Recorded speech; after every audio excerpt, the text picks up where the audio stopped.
Assalamualaikum warahmatullahi wabarakatuh. Alhamdulillah allazi khalaqal maut wal hayat liyabluwakum ayyukum ahsanu amala. Asyhadu an la ilaha illallah wa asyhadu anna Muhammadan abduhu wa rasuluhu allazi la nabiyya ba'dah.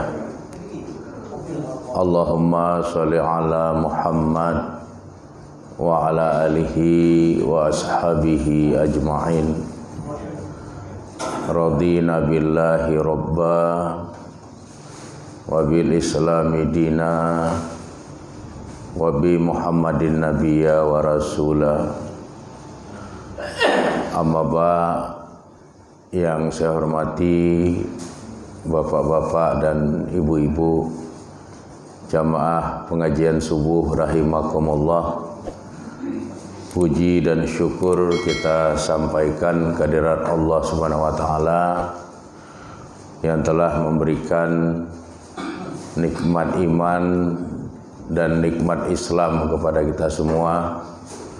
Mudah-mudahan dengan nikmat iman dan nikmat Islam itu kita dapat menata dan mengatur kehidupan kita dengan baik dan tertib, sehingga kita dapat merasakan betapa beruntungnya kita sebagai hamba-hamba Allah yang mendapatkan anugerah iman dan Islam itu. Selanjutnya salawat beriring salam tidak henti-hentinya kita mohonkan kepada Allah Subhanahu wa taala agar tercurahkan kepada Rasulnya Nabi Muhammad sallallahu alaihi wasallam beserta keluarga, para sahabat dan semua pengikut beliau yang setia hingga tegaknya hari berbangkit kelak. Pada kesempatan subuh hari ini, materi pengajian kita akan membahas tentang beberapa hal yang dilarang oleh Nabi Muhammad sallallahu alaihi wasallam dalam kehidupan kita sehari-hari. Yang pertama, merujuk ke dalam hadis yang diriwayatkan oleh Imam Al-Bukhari dan Imam Muslim yang bersumber dari sahabat Qatadah. Nabi bersabda, "Iza syariba ahadukum fala yatanaffasu fil ina'i." Artinya, apabila meminum salah seorang di antara kamu, maka janganlah kamu bernafas di tempat minum itu. Ini artinya ada akhlak, ada sopan santun, ada budi pekerti berkaitan dengan kita minum yang diajarkan oleh Nabi Muhammad sallallahu alaihi wasallam kepada kita. Yaitu di mana pada saat kita minum, Nabi sallallahu alaihi wasallam melarang kita bernapas di tempat kita minum itu. Larangan Nabi Muhammad sallallahu alaihi wasallam ini tentunya kita yakini mengandung manfaat tertentu. Misalnya, manfaat yang kita ketahui itu, kenapa Nabi sallallahu alaihi wasallam melarang kita minum sambil bernapas di tempat kita minum itu, yaitu bisa membuat kita tersedak, sehingga air yang seharusnya melewati kerongkongan kemudian masuk ke dalam perut, akhirnya masuk ke dalam paru-paru, dan itu bisa mengganggu pernapasan kita pada saat kita bernapas. Oleh karenanya Nabi Muhammad SAW melarang kita minum, di mana saat kita minum itu kita bernafas di tempat kita minum, apakah di dalam gelas kita apakah di dalam kup, di dalam cangkir, atau di dalam inak tempat air yang lebih besar atau teko. Kemudian manfaat yang kedua, kenapa Nabi Muhammad SAW melarang kita bernapas pada saat kita minum? Karena air yang kita minum itu sudah mengandung unsur hidrogen, ya, hidrogen dan juga mengandung unsur oksigen, sehingga air itu simbolnya H2O. Pada saat kita bernapas, di tengah-tengah kita minum, di dalam tempat kita minum, maka kita sudah mengeluarkan karbon dioksida, sehingga karbon dioksida kita itu bisa bercampur dengan unsur H2O yang itu bisa merusak jasad kita kalau kita melakukannya. Oleh karenanya Nabi melarang kita minum sambil kita bernapas di tempat kita minum itu. Dan ini adalah persoalan kecil, kadang-kadang tidak terpahami atau tidak terlaksanakan dengan baik oleh para hamba Allah. Oleh karenanya perlu untuk sama-sama kita ingat dan kita ketahui ilmunya. Jadi tidak boleh kita minum sambil bernapas di tempat minum kita itu. Kemudian yang kedua, ini juga terjadi dalam kehidupan kita keseharian. Nabi melarang kita memegang kemaluan dengan menggunakan tangan kanan.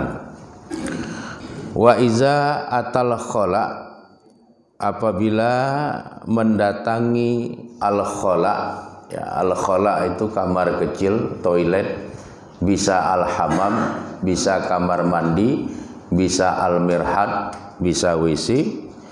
Fala yamassa zakarahu biyaminihi, maka janganlah memegang kemaluannya dengan tangan kanan. Nah, jadi kita dilarang oleh Rasulullah SAW pada saat kita ke kamar kecil, apakah untuk keperluan buang air kecil atau untuk keperluan buang air besar, itu dilarang kita memegang kemaluan dengan menggunakan tangan kanan kita. Hendaknya kita memegang dengan tangan kiri, dan ini penting untuk sama-sama kita indahkan. Meskipun ini sepertinya persoalan-persoalan kecil, tentunya apabila Nabi Muhammad SAW melarang kita untuk melakukannya, maka ada hikmah di sebalik larangan-larangan itu. Kemudian yang ketiga, wala yatamassahu biyaminihi, janganlah kamu menyentuh atau membersihkan kotoran pada saat kamu buang air besar atau buang air kecil itu dengan menggunakan tangan kanan. Jadi tidak boleh cebok dengan menggunakan tangan kanan. Ada satu penelitian yang menjelaskan kenapa pada saat kita cebok membersihkan kotoran itu tidak boleh menggunakan tangan kanan, tapi disuruh menggunakan tangan kiri. Yang pertama, tangan kanan itu, di telapak tangan kanan kita itu mengandung bakteri-bakteri pengurai yang baik. Kalau kita membersihkan kotoran kita pada waktu buang air besar dengan menggunakan tangan kanan, maka bakteri-bakteri pengurai yang baik yang ada di tangan kanan itu dia akan mati. Karena tangan kanan itu cocoknya untuk makan, sehingga di dalam Islam makan menggunakan tangan kanan itu jauh lebih baik dari menggunakan sendok. Kenapa? Karena ada bakteri pengurai di bagian tangan kanan kita, sehingga pada saat kita makan, tangan kanan kita memegang makanan, bakteri pengurai itu mulai bekerja, sehingga pada saat kita memasukkan makanan ke mulut kemudian kita telan, dia akan mengalami akselerasi percepatan penguraian, sehingga dia tidak mengendap di dalam usus yang kemudian nanti bisa mengakibatkan kanker usus dan sebagainya. Jadi semuanya itu ada hikmah. Makanya makanlah dengan tangan kanan. Makan menggunakan tangan itu lebih baik daripada menggunakan sendok. Meskipun tidak ada larangan untuk makan menggunakan sendok dan garpu. Tapi untuk makanan-makanan yang bisa kita pegang, sebaiknya makanlah dengan menggunakan tangan. Untuk makanan-makanan yang kita tidak bisa memegangnya dengan tangan, seperti bubur dan sebagainya, maka dipersilahkan untuk menggunakan sendok. Kemudian tidak boleh kita membersihkan kotoran kita atau cebok dengan menggunakan tangan kanan. Cebok itu diperintahkan oleh Nabi dengan menggunakan tangan kiri. Kenapa seperti itu? Karena di telapak tangan kiri kita dan di bagian jari-jari tangan kiri kita itu ada bakteri-bakteri baik yang berfungsi membunuh bakteri-bakteri buruk yang ada pada kotoran. Sehingga kalau kita membersihkannya dengan menggunakan tangan kiri, bakteri-bakteri baik itu akan membunuh kuman-kuman atau bakteri-bakteri yang ada di kotoran kita itu. Sehingga dengan demikian kita akan selalu hidup dalam keadaan yang sehat. Ini adalah bahagian dari sunnah Rasulullah SAW yang harus kita pahami, meskipun hal-hal seperti ini adalah hal-hal yang kadang terabaikan atau terlupakan oleh kita semua. Kemudian Bapak-bapak dan Ibu-ibu jamaah pengajian subuh rahimakumullah, di dalam hadis riwayat Imam Bukhari yang lain dari sahabat Bara' bin Azib, Bara' bin Azib menjelaskan ada beberapa hal di mana Nabi Muhammad SAW melarang kepada umatnya. Bara' bin Azib mengatakan, nahana an khawatima au an takhatumi bizzahab. Artinya Bara' bin Azib mengatakan, nahana, Rasulullah SAW telah melarang kami an khawatima, dari menggunakan cincin, au an takhatumi, atau dari memakai cincin, bizahab, yang terbuat dari emas. Jadi orang laki itu tidak boleh menggunakan perhiasan yang terbuat dari emas. Apakah itu kalung, apakah itu gelang, apakah itu cincin, ini tidak boleh orang laki menggunakannya dari bahan yang terbuat dari emas. Kenapa seperti itu? Karena kajian saintifiknya, hasil penelitiannya menyebutkan sel-sel darah putih yang ada pada tubuh orang laki-laki ini akan mengalami akselerasi perkembangan yang banyak dan liar kalau dia menyerap unsur zat yang ada pada emas.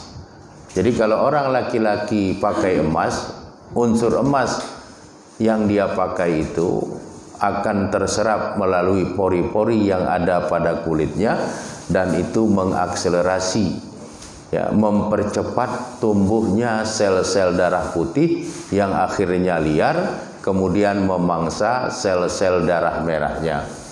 Kalau itu yang terjadi, maka yang bersangkutan terkena suatu penyakit yang disebut dengan leukemia, yaitu penyakit kanker darah. Nah, jadi makanya Rasulullah SAW melarang umat Islam yang laki-laki itu memakai perhiasan dari emas. Jadi ada sesuatu yang sangat membahayakan, makanya Nabi melarang. Kalau orang perempuan tidak apa-apa. Kenapa? Karena orang perempuan ada siklus haid, di mana darahnya akan keluar pada setiap bulan secara teratur, sehingga tidak mempengaruhi percepatan tumbuhnya sel-sel darah putih dan tidak ada sel-sel darah merah yang dimakan oleh sel-sel darah putih akibat orang perempuan pakai emas, karena orang perempuan setiap bulan haid. Jadi inilah rahasia-rahasia yang terkadang tak terpahami oleh kita, sehingga masih ada hamba-hamba Allah yang beragama Islam, yang laki-laki yang masih suka pakai emas. Oleh karenanya tinggalkanlah emas, karena emas itu tidak boleh dipakai oleh orang laki-laki. Silahkan itu dipakai oleh orang perempuan. Orang laki-laki jangan pakai emas. Ini merupakan tuntunan dari Rasulullah SAW untuk menjaga kebaikan kita semua. Kemudian berikutnya Bara' bin Azib mengatakan, nahana an syurbi bil fiddati. Rasulullah SAW telah melarang kami an syurbi bil fiddati, minum dengan menggunakan cawan perak. Jadi kita dilarang minum dengan menggunakan cawan perak, menggunakan gelas perak, menggunakan cangkir yang terbuat dari perak. Nah, kenapa? Karena unsur perak itu apabila bercampur dengan air, unsur peraknya itu larut di dalam air.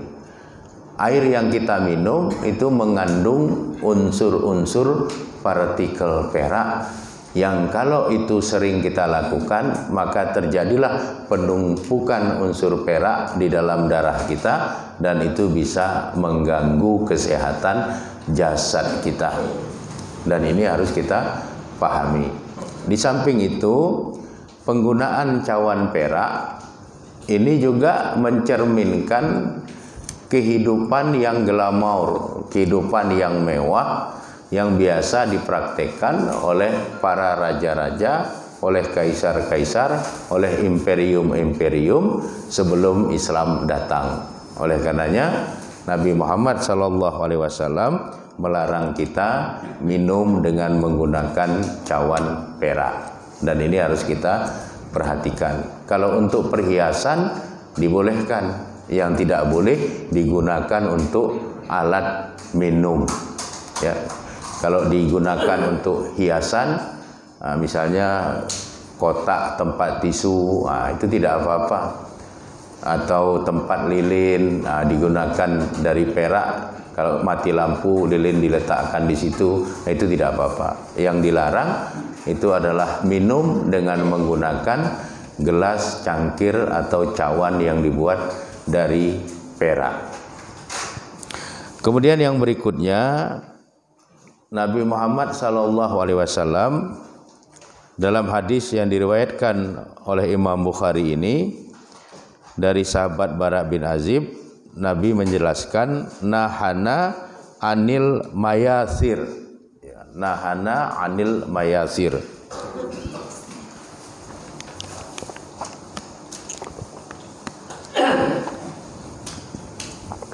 Artinya Nabi SAW telah melarang kami dari al-mayasir. Al-mayasir ini bentuk jamak dari kata mitsarah. Ya, mitsarah itu bentuk mufradnya, bentuk tunggalnya. Mayasir itu bentuk jamaknya. Dalam bahasa Indonesia, mayasir itu artinya alas duduk dari sutera. Jadi Nabi SAW ini juga melarang kita duduk dengan menggunakan alas duduk yang terbuat dari sutera. Jadi tidak boleh umat Islam itu duduk di mana alas duduknya itu terbuat dari sutera, atau dikenal dengan istilah al-mayasir. Nah, ini juga harus kita perhatikan. Kaya kali kita pun, karena ini larangan, maka jangan dilakukan.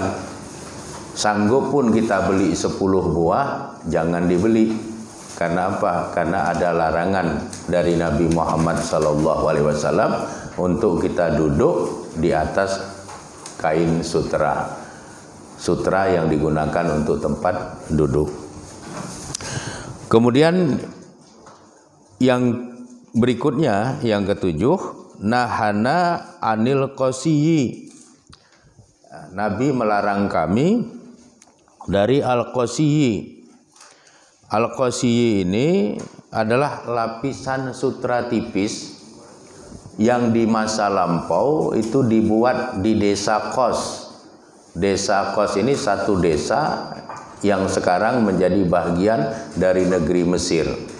Nah, di desa Kos ini di zaman yang lalu itu memproduksi kain sutra halus yang tipis yang biasa digunakan untuk bagian dalam lapisan baju. Jadi kalau kita menjahit baju, ya kita kepingin supaya baju yang kita jahit itu terlihat lebih indah. Ini bagian dalamnya dilapisi oleh kain tipis.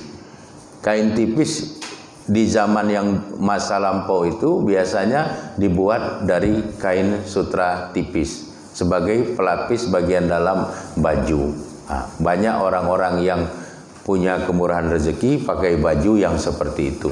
Tapi di dalam Islam hal itu dilarang. Umat Islam dilarang menggunakan qasi. Ya, qasi itu sutra halus yang melapisi bagian dalam dari bajunya, yang di zaman yang lampau itu khusus dibuat di suatu desa di Mesir yang namanya desa Kos. Maka disebut dengan al-qasiyyi. Ini larangan yang ketujuh dalam kehidupan kita sehari-hari. Yang kedelapan, kata Bara bin Azib, nahana an lubsil harir. Nah, ini kita sudah tahu semua bahwa Nabi SAW, kata Bara bin Azib, melarang kami an lubsil harir, dari menggunakan pakaian sutra. Nah, kalau menggunakan pakaian sutra bagi laki-laki, kita sudah tahu lama bahwa itu hukumnya haram. Tetapi untuk jenis al-mayasir, tempat duduk dari sutra, dari segi qasi, yaitu bagian dalam dari lapisan baju yang terbuat dari sutra tipis, ini masih jarang orang yang tahu bahwa itu juga diharamkan di dalam Islam. Kemudian yang kesembilan, nahana anil istibraq. Ya, kami juga dilarang oleh Nabi menggunakan sutra tebal buatan Persia. Nah, jadi sutra tebal ini biasanya digunakan untuk selimut. Nah, selimut yang terbuat dari sutra tebal, namanya al-istibraq. Ya, al-istibraq ini artinya sutra tebal yang khusus dibuat di negeri Persia di masa yang lampau. Nah, ini juga tidak boleh. Jadi orang Islam itu tidak boleh menggunakan selimut yang terbuat dari sutra.